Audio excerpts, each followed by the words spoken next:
What's up, guys? Welcome back to the garage. Working on a little red right now. I just attempted to install on my wife's Mark 6 Jetta the Rennline exactfit.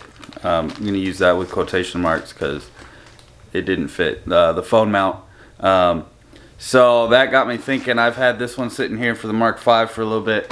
Haven't gotten around to putting it on yet. So we are going to attempt to do that now, because if I have any problems with this one, I want to get in contact with ECS as soon as possible. I've been sitting on it for a little bit. So I am in the process with the Mark 6, contacting ECS, which is where I buy all my stuff, seeing what we're going to do about that. The bracket just was basically the wrong size. It was the bracket for the Mark 6, but it was just, it wouldn't fit. I'll throw some photos up. I took some photos of just the gaps and stuff that were just wrong. So we're gonna try to throw this one on to the Mark 5, which hopefully goes a lot better. It's gonna be a nice little magnetic phone mount, basically for going hands-free, and just a nice place to have the phone sitting so it's not rolling around the front seat. So I'm gonna get all the tools ready, get everything ready for that, and then we are gonna attempt the install. Should go a lot smoother, hopefully, than that one. That one was supposed to be really easy on the Mark 6. Basically one dash panel comes off, and then 2 screws out, put the bracket in, 2 screws back in, and put the panel back on. Mark 5 is going to be a little bit more involved. Got to take a little bit more apart, just because they have the air vent that goes above the stereo system, which I have converted to the tray, but still you got to pull the tray and then another panel out. So I'll get all the tools situated, and then we'll jump in the car and we'll show you what's going on.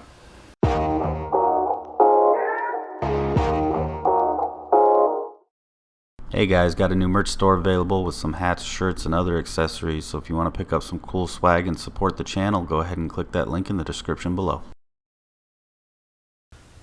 Alright guys, we are inside the car. I got the bracket all prepped. I mounted the pivot ball with the magnet onto the bracket here. It's just one Allen head screw on the back side of that. Camera focus, there we go. It is an 1/8 inch Allen driver, so just use that. Make sure the lock washer's on there, that way it doesn't back out on you when you're driving down the road with the normal vibrations in the car. Got that all prepped. Basically the bracket is supposed to just sit over here, but obviously flush because it'll be behind this, so it'll be in this groove here. So we got to take this top panel off, that way we can get this bottom panel pulled out of the way, and then access to the 2 screws that hold the radio in, and that's what these are gonna mount to there. This one already looks like it's gonna be better than the Mark 6 mount, or at least the Mark 6 mount that I received. So the exact fit, it's lining up visibly better already, so hopefully this lines up better. But I got my Schwaben interior panel tool. We're just going to use that to pop stuff out. I do like to have, whenever I'm doing interior stuff, I like to have a little magnet handy just in case you drop a bolt or something. And then all the bits, or all the screws, should be a T20 Torx. So I got my T20 here, just in my 1/4 inch driver. So it's probably going to fall out a couple times just because it's pretty loose in there, but That's what she said. I can't take it out and do it by hand. That's what she said. So let's get started. We're going to start up top and then work our way down and get access to where we need right here. Alright, so starting at the top, we're going to take this tray out. This is actually available on the Euro models, the European cars. I have converted it from the dash vent. So if you have the dash vent, it's going to be slightly different than this, but just go ahead and pull that tray liner out. Pull these 2 screws out. This is where the magnet comes in handy, because you can just use it to pull these screws up once they're fully unthreaded. But take those screws out, and then on the back side of the tray, which is facing the front of the vehicle, go ahead and lift that up, and then pull the whole tray up and towards the front of the vehicle, so the back of the dash, and that'll release it. There's 2 tabs on the front side of this tray that kind of lock it in, so don't try to pry it from the front side because you'll break those tabs off. Just like that. And I just want to say I am doing the voiceover work because I am working one-handed and holding the camera with the other hand, so don't judge me. Anyways, so next we're gonna get the upper trim piece off. So just use your trim remover tool, so you don't damage anything. Just work your way around it, kind of pop it up, and then it's got to pop up on the bottom right there, because there's actually 2 tabs again on the front side, so you definitely don't want to pry those off. You can kind of just leave everything plugged in, twist it off to the side there, and then that will uncover these 2 220 Torx screws that hold the lower trim piece on. So pull those out, get the screws, use your magnet tool if you need to so you don't drop them, but get those screws out, and then you'll be able to work around the trim piece there and kind of just pop it off gently with your trim pry bar, so we don't damage anything again.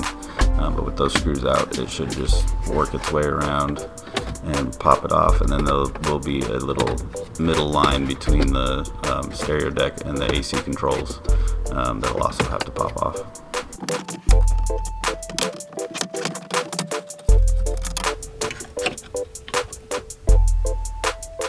Oh yeah, just holding that up, that's gonna fit a lot better than the Mark 6 that I had. So this one should be pretty straightforward. Now that we got all the panels off, you just got to take those 2 screws out there, and then put the mount in, put the screws back in, and then reverse the process to seal it all back up. So when you put the mount in, you're going to want to bolt it in and make sure that you're holding it all the way to the right there.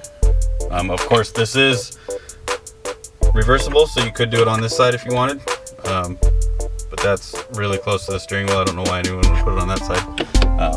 Typically you're just going to have it over here. So just make sure it's pushed all the way to the right, because you got to fill that gap between the panel and the dash here. That's where the mount has to come out. So just make sure when you're bolting it down, it's all the way pressed over as far as you can, and then everything should go smoothly.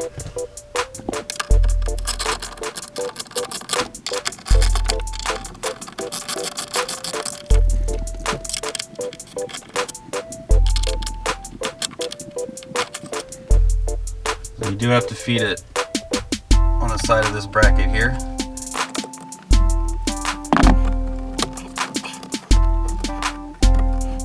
So you can see it's got to fit right between that piece that's kind of centered on the radio. It's got to fit between there and the side of the dash, but once you just kind of pull it over with your finger a little bit, give it enough gap, it slides right in, and then you should have enough room and play in those mounting holes there to get the screws in and everything pushed over as far as we can, so we can get the panels on when we're done.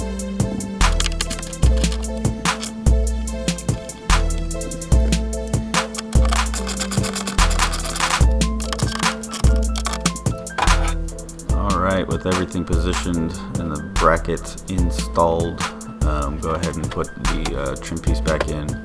Just work your way around and pop it on at all the joints.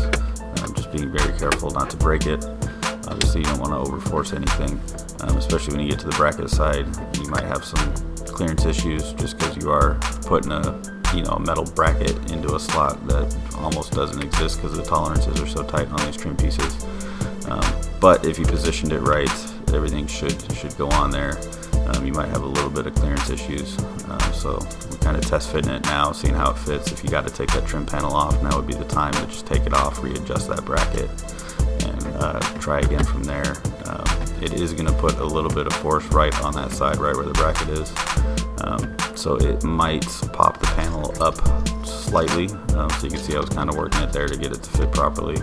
But once the trim panel is on and looks good, go ahead and put those 220 Torx screws back in, and then we can work our way up to the upper panels.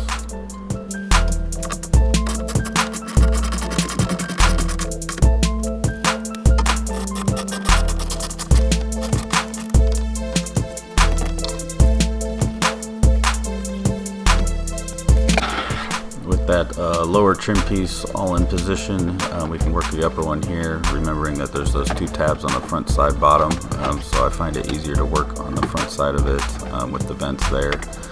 Kind of get that into position. It can be a little finicky, but once you get that into position, you can kind of pop it down with your hand and then work your way towards the back and get everything popped in and lined up. And this is also where your real fitment is going to be tested, because that's where the seam is, right there where the two panels meet, and that's right where the bracket is pretty much. So as long as everything's flush and smooth there, everything should be good, and we can move up to getting the upper dash tray or vent, depending on what you're running, back in place.